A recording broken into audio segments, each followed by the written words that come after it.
नमस्कार दोस्तों, मैं प्रभात तिवारी और सार्थक क्लास में आप सभी लोगों का एक बार फिर से बहुत-बहुत स्वागत है। दोस्तों, एक बार फिर से हम बात करने वाले हैं जीके और जीएस से संबंधित महत्वपूर्ण वन लाइनर फैक्ट्स की। इससे पहले 25 पार्ट ऑलरेडी अपलोड किए जा चुके हैं और आज के 26 पार्ट में फिर से मैं बात करने वाला हूँ कुछ अन्य इम्पोर्टेंट फैक्ट्स की। वैसे दोस्तों, जैसे आप लोग जानते हैं कि पूरी सीरीज में तैयार कर रहा हूँ ईएसएससी या यूपीएससी असिस्टेंट प्रोफेसर के एग्जाम की दृष्टि से। उसका जो पार्ट फर्स्ट है जीके से संबंधित है, लेकिन इसके अतिरिक्त अगर आप किसी अन्य वनडे एग्जाम की तैयारी कर रहे हैं या आपके यहाँ कोई अन्य जो अभ्यर्थी जो किसी वनडे एग्जाम की तैयारी कर रहे हैं कॉम्पिटिटिव एग्जाम की जिसमें जीके या जीएस पूछा जाता है, तो निश्चित रूप से यह पूरी सीरीज ऐसे सभी अभ्यर्थियों के लिए उपयोगी होगी, क्योंकि इस पूरी सीरीज में जैसा आप लोग जानते हैं कि मैं जो प्रश्नों को जो वन लाइन को मैं समाहित करता हूँ, उनकी खासियत यह है कि ये सभी अप टू डेट होते हैं और साथ ही साथ एग्जाम ओरिएंटेड फैक्ट्स ही इस पूरी सीरीज में रखने का मैं प्रयास करता हूँ। तो दोस्तों, आप बिल्कुल इससे अपनी तैयारी करते चलिए, साथ ही साथ अपने अन्य दोस्तों के साथ या अपने परिवार में अगर कोई अन्य सदस्य भी किसी एग्जाम की तैयारी कर रहे हैं तो उनके साथ भी आप बिल्कुल शेयर करते चलिए। मुझे लगता है कि सभी अभ्यर्थियों की इस पूरी सीरीज से बहुत ज़्यादा लाभ होने वाला है। तो चलिए दोस्तों, स्टार्ट कर लेते हैं और हम सबसे पहले चलते हैं आज के पहले फैक्ट्स में। आज का पहला फैक्ट्स क्या है तो सबसे पहला फैक्ट्स है यहाँ पर आर्यभट्ट से संबंधित। आर्यभट्ट ने 2 पुस्तकों की रचना की। वैसे तो कई पुस्तकों की रचना की, लेकिन 2 प्रमुख पुस्तकें, एक है आर्यभट्टी और दूसरी सूर्य सिद्धांतिका।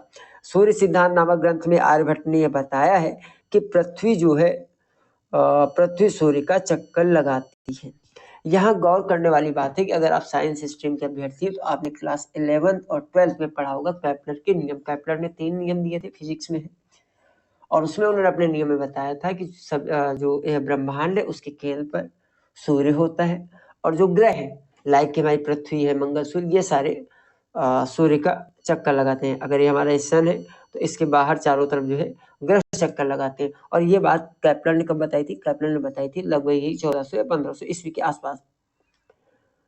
केपलर पोलैंड के, जहाँ तक मेरी जानकारी है, पोलैंड के एक भौतिक शास्त्री हैं।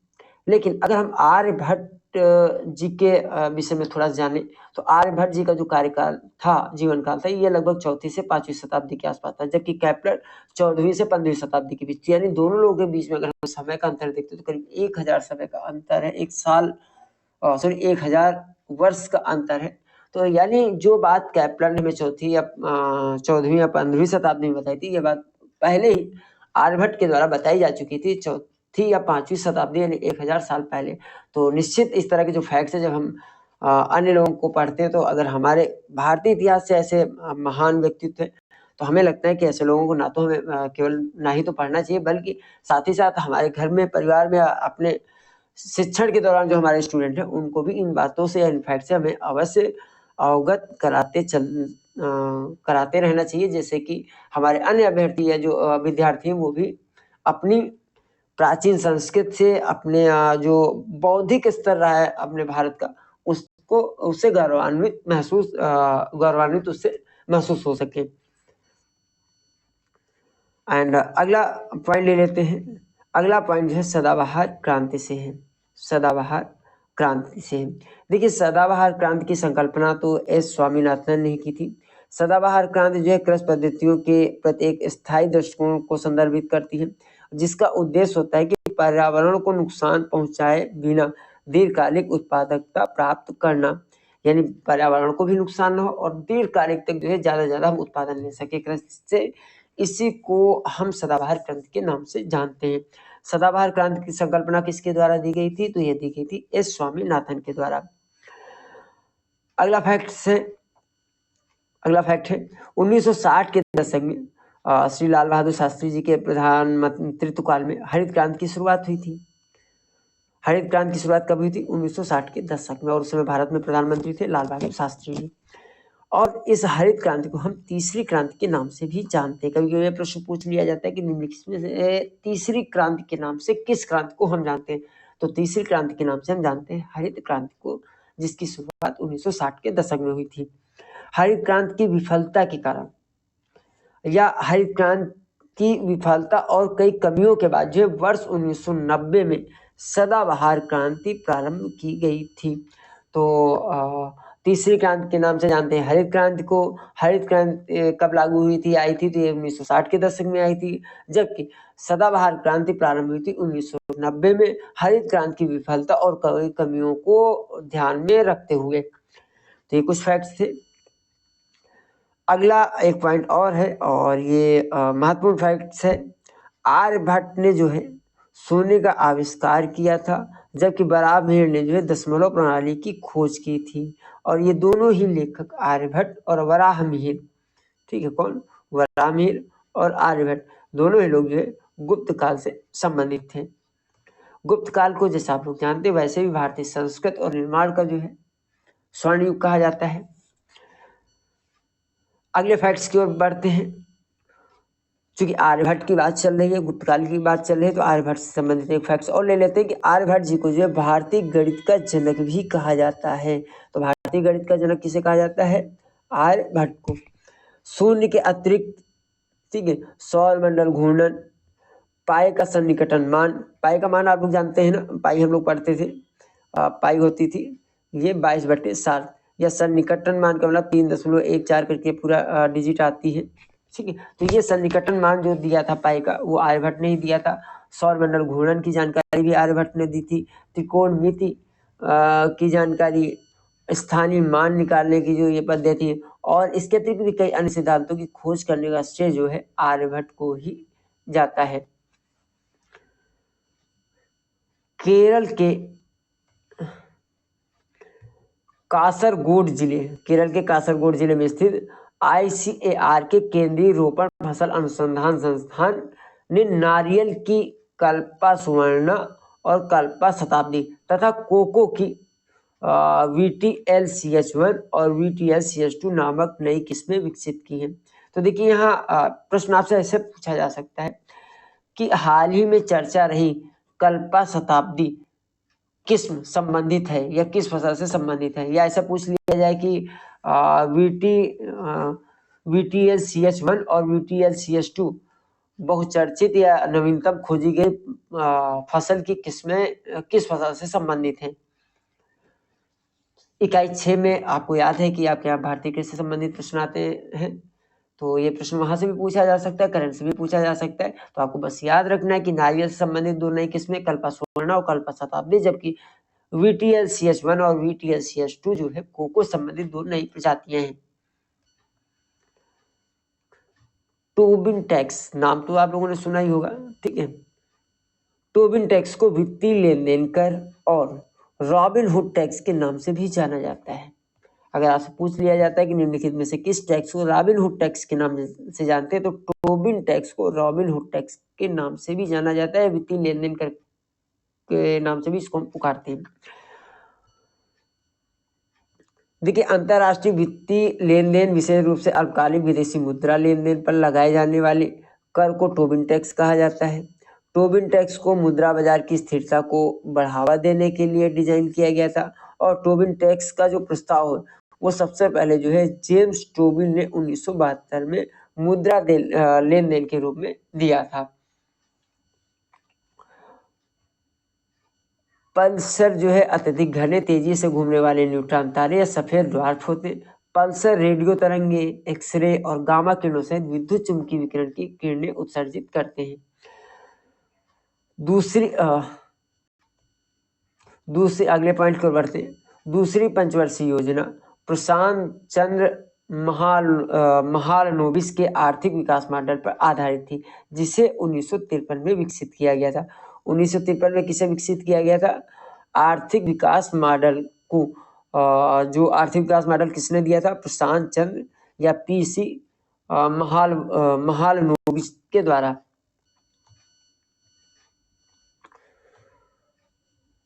प्रशांत चंद्र महालनोबिस को भारतीय सांख्यिकी का जनक माना जाता है, और इनके जन्म दिवस, इनका जन्म कब हुआ था, 19 जून 1893 में कोलकाता में हुआ था। तो इसीलिए 29 जून को ही हम सांख्यिकी दिवस के रूप में मनाते हैं। PC महालनोबिस द्वारा खोजी गई महालनोबिस दूरी, ये देखिए महालनोबिस दूरी की सहायता से एक बिंदु और वितरण के बीच की दूरी को मापा जाता है, और इस सूत्र का प्रयोग जो व्यापक रूप से समूह विश्लेषण और वर्गीकरण के क्षेत्र में किया जाता है। नेक्स्ट पॉइंट, किसी स्थायी श्वेत बहुवर्णी नक्षत्र के अधिकतम संभावित द्रव्यमान को हम चंद्रशेखर सीमा कहते हैं। देखिए सर्वप्रथम जो है इस सीमा को उल्लेख जो है विलियम एंडरसन और ईसी स्टोनर ने वर्ष 1930 में अपने शोध में प्रकाशित करवाया था कि भारतीय खगोल शास्त्री सुब्रमण्यम चंद्रशेखर ने महज 19 वर्ष की आयु में इस वर्ष मतलब 1930 में स्वतंत्र रूप से इस सीमा की खोज करके इसकी गणना को और अधिक शुद्ध बना दिया गया है, इसलिए इस सीमा को हम चंद्रशेखर सीमा के नाम से जानते हैं। अगला फैक्ट है रॉलेट एक्ट से संबंधित। तो रॉलेट एक्ट 1919 में ब्रिटिश सरकार द्वारा लागू किया गया था। इस एक्ट के तहत जो है ब्रिटिश सरकार को बिना मुकदमे के गिरफ्तारी और बिना वारंट के तलाशी का अधिकार मिल गया था। यह एक्ट भारतीयों के मौलिक अधिकारों का उल्लंघन करता था, इसलिए भारत के लोग इस एक्ट के विरोध में थे। जलियांवाला बाग हत्याकांड 13 अप्रैल 1919 को बैसाखी के दिन हुआ था। डॉक्टर वर्गीस कुरियन को मिल्कमैन ऑफ इंडिया भी कहा जाता है, या अगर आपसे पूछा जाए कि मिल्कमैन ऑफ इंडिया किसे कहा जाता है तो ये कहा जाता है डॉक्टर वर्गीस कुरियन को। डॉक्टर वर्गीस कुरियन ने 1970 में श्वेत क्रांति की शुरुआत की थी। श्वेत क्रांति की शुरुआत कब की गई थी? 1970 में, जो कि संबंधित थी दुग्ध उत्पादन से। इस क्रांति को ऑपरेशन फ्लड के नाम से भी जाना जाता है। इस क्रांति में दूध की कमी झेल रहे अपने देश को विश्व में सबसे ज्यादा दूध उत्पादन करने वाला देश बना दिया था। डॉक्टर वर्गीस कुरियन 1965 से 1998 तक राष्ट्रीय डेयरी विकास बोर्ड के संस्थापक अध्यक्ष थे। डॉक्टर वर्गीस कुरियन ने अपने कार्यकाल के दौरान कई सम्मान और पुरस्कार भी प्राप्त किए, जिनमें कि सामुदायिक नेतृत्व के लिए रोमन मैग्नस पुरस्कार, पद्मश्री पुरस्कार, पद्म भूषण पुरस्कार, कृषि रत्न पुरस्कार, वाटिलर शांति पुरस्कार, कार्नेगी फाउंडेशन पुरस्कार, विश्व खाद्य पुरस्कार। तो ये आप देख लीजिए बहुत लंबी लिस्ट है इसमें, ठीक है। विश्व dairy expo Madison Wisconsin USA द्वारा अंतरराष्ट्रीय ख्याति प्राप्त व्यक्ति का सम्मान तथा पद्म विभूषण शामिल है। 1 जून को प्रतिवर्ष विश्व दुग्ध दिवस मनाया जाता है। तो विश्व दुग्ध दिवस कब मनाया जाता है? तो 1 जून को मनाया जाता है। एक सौर डिजाइन स्थितियों या संग्रह की एक व्यवस्था है।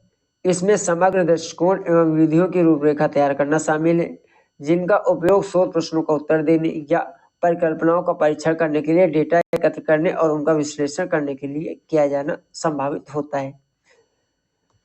शोध डिजाइन को वर्गीकृत करने की विभिन्न विधियां यहाँ पे दी गई है। कौन कौन सी विधियां? तो देखिए इसमें पहली अगर हम बात कर लें तो वर्णनात्मक विधि है, जिसके अंतर्गत प्राकृतिक अवलोकन, सर्वेक्षण, केस स्टडी इत्यादि को शामिल किया जाता है। दूसरा प्रायोगिक के अंतर्गत जैसे नियंत्रित प्रयोग है, क्षेत्र प्रयोग है, अर्थ प्रयोग है, इनको शामिल किया जाता है। फिर आती है समीक्षा। साहित्य समीक्षा, व्यवस्थित समीक्षा करना, ये कुछ उदाहरण है।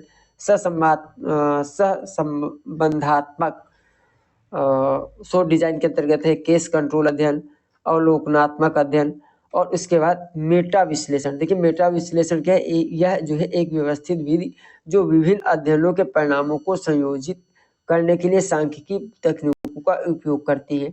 यानी जिसको आप विश्लेषण करना, जब विश्लेषण करते हैं तो इन टेक्निक का हम यूज करते हैं। कहीं मीन निकालते हैं, मीडियन, मोड, ये सारी चीजें यूज होती, ये सब जो है मेटा विश्लेषण के अंतर्गत इनको शामिल किया जाता है। अगला फैक्ट जो संबंधित है वो संबंधित है ग्रामीण विकास राष्ट्रीय ग्रामीण विकास संस्थान से। तो राष्ट्रीय ग्रामीण विकास संस्थान कहाँ स्थित है? तो यह स्थित है हैदराबाद, तेलंगाना में। इसकी स्थापना की अगर बात करें 2006 में इसकी स्थापना हुई थी, और इसकी स्थापना जो है राष्ट्रीय ग्रामीण विकास संस्थान और पंचायती राज भारत के ग्रामीण विकास क्षेत्र में प्रशिक्षण, कार्रवाई, अनुसंधान और परामर्श कार्य करने हेतु शीर्ष निकाय के रूप में इसकी स्थापना की गई थी।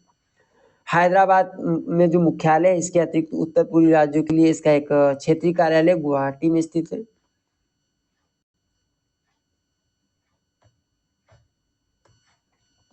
इंग्लैंड में सत्ता परिवर्तन के बाद वर्ष 1881 में लॉर्ड रिपर ने जो है वर्नाकुलर प्रेस एक्ट को रद्द कर दिया गया था, और इसके स्थान पर क्या हुआ था? जो पुराना वाला कानून था 1867 का, उसको पुनः लागू कर दिया गया था।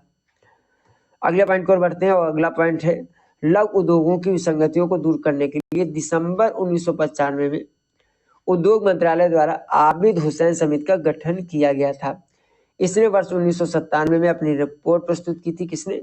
आबिद हुसैन समीर ने इस रिपोर्ट की सिफारिश के आधार पर लघु उद्योग की सीमा को 60 लाख से बढ़ाकर 3 करोड़ रुपए तथा सहायक उद्योग की सीमा जो 75 लाख थी उस समय उसको भी बढ़ाकर 3 करोड़ रुपए कर दिया गया था। तो प्रश्न पूछ लिया जाता है और कई बार पूछा भी गया है कि आबिद हुसैन समिति का गठन आबिद हुसैन समिति का संबंध में से किस क्षेत्र से, या वहां पे कई समितियां दी जाती है और उनके सामने कूट मिलान करना होता है और पूछ लिया जाता है कूट मिलान कीजिए, या पूछ लिया जाता है निम्नलिखित में से कौन सी समिति सही सुमेलित नहीं है। तो ये कई तरीके से समितियों से संबंधित। तो यहाँ पे अभी हमने आबिद हुसैन समिति की बात की जो कि लघु उद्योगों से संबंधित थी। अब यहाँ पे हम कुछ कॉपीराइट अधिनियम की बात कर लेते हैं। कॉपीराइट अधिनियम 1957 को जो है जनवरी 1958 से ये प्रभावी हो गया था। कॉपीराइट अधिनियम 1957 तब से इस नियम में अभी तक 5 बार संशोधन हो चुके हैं। ये 5 बार संशोधन कब कब हुए? तो ये संशोधन हुए हैं क्रमशः 1983, 1984, 1992, 1994, 1999 और 2012 में। भारतीय डिजाइन कानूनों को अंतरराष्ट्रीय मानकों के अनुरूप बनाने हैं डिजाइन अधिनियम 1911 में संशोधन कर डिजाइन अधिनियम 2000 को 12 मई 2000 को लागू किया गया था। यानी जो पुराना कानून चल रहा था डिजाइन संबंधित 1911 का, उसमें संशोधन किया गया था कब? वर्ष 2000 में, और इसके बाद 2022 12 मई 2000 को इसे लागू कर दिया गया था। भारत में सर्वप्रथम जो है 1911 में भारतीय पेटेंट और डिजाइन अधिनियम बनाया गया तथा स्वतंत्रता के बाद 1970 में पेटेंट अधिनियम बना जिसे 1972 में लागू कर दिया गया। इस अधिनियम में वर्ष 2002 और 2005 में संशोधन भी किए जा चुके हैं। तो ये कुछ फैक्ट्स हैं। भारत में अगर हम जो है पेटेंट प्रणाली के प्रशासन की बात करें तो भारत में पेटेंट प्रणाली का प्रशासन जो है पेटेंट डिजाइनर, ट्रेडमार्क और भौगोलिक संकेतक महानियंत्रक के द्वारा संचालित किया जाता है। भारतीय पेटेंट कार्यालय का जो मुख्यालय वो कहाँ स्थित है? तो वो स्थित है कोलकाता में। भारतीय पेटेंट कार्यालय का मुख्यालय स्थित है कोलकाता में, आपको याद रखना है। अगला पॉइंट है साख मुद्रा को क्या कहा जाता है? तो देखिए साख मुद्रा को ऐच्छिक मुद्रा के नाम से भी हम जानते हैं। ऐच्छिक मुद्रा क्या होती है? तो ऐच्छिक मुद्रा जो है को स्वीकार करना या न करना जो है एक व्यक्ति की इच्छा पर निर्भर करता है। साख मुद्रा में नोट, सिक्के, चौक, बैंक ड्राफ्ट आदि सम्मिलित होते हैं। करेंसी नोट एवं सिक्के देश का केंद्रीय बैंक जारी करता है। कुछ ऐसी संपत्तियां होती हैं जिन्हें थोड़े समय के नोटिस पर अथवा मांग पर नगद में परिवर्तन नहीं कराया जाता है। तो साख मुद्रा एक्चुअल में वही मुद्रा होती है जिनका लेना या न लेना सामने वाले व्यक्ति पर निर्भर करता है कि वो उसे स्वीकार करता है या नहीं करता है। स्वयं प्रभा डीटीएच चैनल, तो स्वयं प्रभा जो है 40 डीटीएच चैनलों का एक समूह है जो जीसैट 15 उपग्रह का प्रयोग करके 24x7 यानी 24 घंटे 7 दिन आधार पर उच्च गुणवत्ता वाले शैक्षिक कार्यक्रमों का प्रसारण करता है। और अगर पूछा जाए कि स्वयं प्रभा डीटीएच चैनल की शुरुआत कब हुई थी, तो स्वयं प्रभा का उद्घाटन हुआ था 7 जुलाई 2017 को। देखिए जीके और जीएस कभी अंत होता नहीं और बहुत सारे फैक्ट्स होते हैं, तो निश्चित तौर पर एग्जाम के लास्ट मोमेंट में से आप काफी लाभान्वित होने वाले हैं। लेकिन केवल आप ऑनलाइन मत देखिएगा, जो सार्थक क्लासेस के टेस्ट सीरीज या प्रैक्टिस सेट से संबंधित वीडियो आ रहे हैं उनका भी आप अवलोकन जरूर कीजिएगा। और भी बेहतरीन तरीके से अपने मूल्यांकन करने के लिए मेरी आपको सलाह रहेगी कि जो सार्थक क्लासेज ऐप है उसको डाउनलोड करके स्टोर सेक्शन में विजिट करके वहाँ एक टेस्ट का मैंने कोर्स क्रिएट कर रखा है। वैसे वहाँ पे टेस्ट की काफ़ी अधिक संख्या है, अगर आप बेसिक से करना तो आप टॉपिक वाइज में भी जा सकते हैं, लेकिन अगर टॉपिक वाइज आपने पढ़ रखा है तो मुझे लगता है कि आप वहाँ उसको लेकर के जो वहाँ पे मॉडल टेस्ट पेपर हमने असाइन कर रखे उनको जरूर आप लगा डालिए एग्जाम से पहले। मुझे लगता है उससे आप बहुत ज़्यादा लाभान्वित होने वाले हैं, क्योंकि पिछले काफ़ी समय से मैं इस पर काम कर रहा था और मैंने प्रयास किया है कि जो प्रश्न है उनका संकलन जो है बहुत बेहतरीन तरीके से किया जाए और निश्चित तौर पे आप अपने एग्जाम के दौरान लाभान्वित हो सके। तो दोस्तों ऐसा ना हो कि अभी आप तैयारी ना करें और बाद में कोई आपका दोस्त आपको रिकमेंड करे कि आपने भी जो है हमने तो सार्थक क्लासेस के टेस्ट सीरीज से हमें लाभ हुआ और आपको पछताना पड़े। तो मुझे लगता है कि एग्जाम के पहले जब आप इतना समय दे ही रहे पढ़ाई के लिए तो एक बार उस टेस्ट सीरीज में आप पार्टिसिपेट जरूर कर लीजिएगा, इससे आपको ही लाभ होने वाला है। अगला पॉइंट है भारत में अंतर्राष्ट्रीय व्यापार को बढ़ावा देने और वित्त पोषण के उद्देश्य से भारतीय निर्यात आयात बैंक अधिनियम 1981 के तहत जो 1 जनवरी 1982 को एक्सिम बैंक की स्थापना की गई थी। एक्सिम बैंक का मुख्यालय, अगर भारत में मुख्यालय की बात करें तो ये मुंबई महाराष्ट्र में है।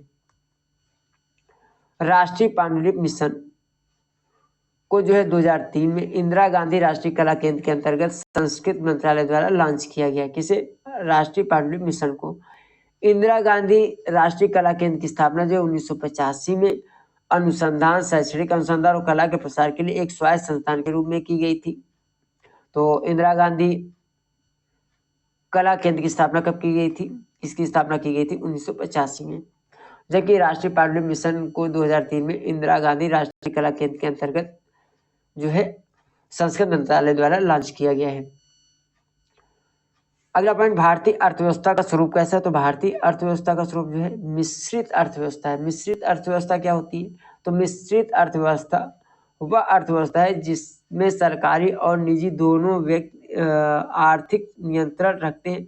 मिश्रित अर्थव्यवस्था पूंजीवाद और समाजवाद का सुनहरा मिश्रण है। भारत सरकार ने द्वितीय पंचवर्षीय योजना के दौरान जो है मिश्रित अर्थव्यवस्था को अपनाया था। तो अगर ये प्रश्न पूछ लिया जाता है कि भारत में मिश्रित अर्थव्यवस्था को किस पंचवर्षीय योजना के दौरान अपनाया गया था, तो ये आपका उत्तर हो जाएगा द्वितीय पंचवर्षीय योजना।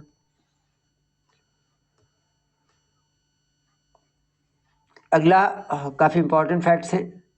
जैसा कि हम लोग सभी लोग जानते हैं, जो पंचतंत्र है इसकी रचना जो है विश्व शर्मा द्वारा की गई है। पंचतंत्र कहानियों का संग्रह है, जबकि नारायण पंडित द्वारा जो है हितोपदेश की रचना की गई है।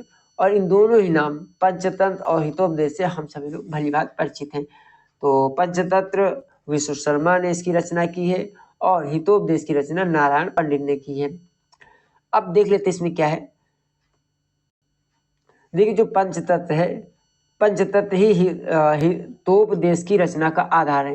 यद्यपि पंचतंत्र पुस्तक अपने मूल रूप में नहीं रह गई है, फिर भी उपलब्ध अनुवादों के आधार पर इसकी रचना जो है 3वीं शताब्दी ईसा पूर्व के आसपास निर्धारित की गई है। देखिए, पंचतंत्र के विषय में काफी जब आप सर्च करेंगे तो आप पाएंगे कि इसके समय को लेकर काफी दुविधा है। कहीं भी हमको मिलता है कि इसकी रचना जो है गुप्त काल में हुई, और कभी कभी इसकी रचना हमें मौर्य काल में होती हुई मिलती है। और कहीं कहीं पर तो यह तक भी कहा गया है कि जो चाणक्य थे, जिसको हम कहीं कहीं पर यह भी मिलता है कि चाणक्य ने ही विष्णु शर्मा के नाम से इस पुस्तक को लिखा है। खैर, जो भी हो, पंचतत्व के रचयिता विष्णु शर्मा है। हालांकि इन्होंने कब लिखी इसका स्पष्ट हमें जो है उल्लेख नहीं अभी तक मिल पाया है। पंचतंत्र को 5 तंत्रों में बांटा गया है। पहला है मित्रभेद, यानी मित्रों में मनमुटाव और अलगाव संबंधित है ये। दूसरा मित्र लाभ या मित्र संप्राप्ति, मित्र प्राप्ति और उसके लाभ के विषय में है। तीसरा काकोलकीयम, कौवे और उल्लुओं की कथा। चौथा है लब्ध प्ररास, यानी हाथ लगी चीज का हाथ से निकल जाना। और अगला है अपरिचित कारक, जिसको परखा नहीं गया हो उसे करने में जो है विलंब करना या पहले से सावधान रहना।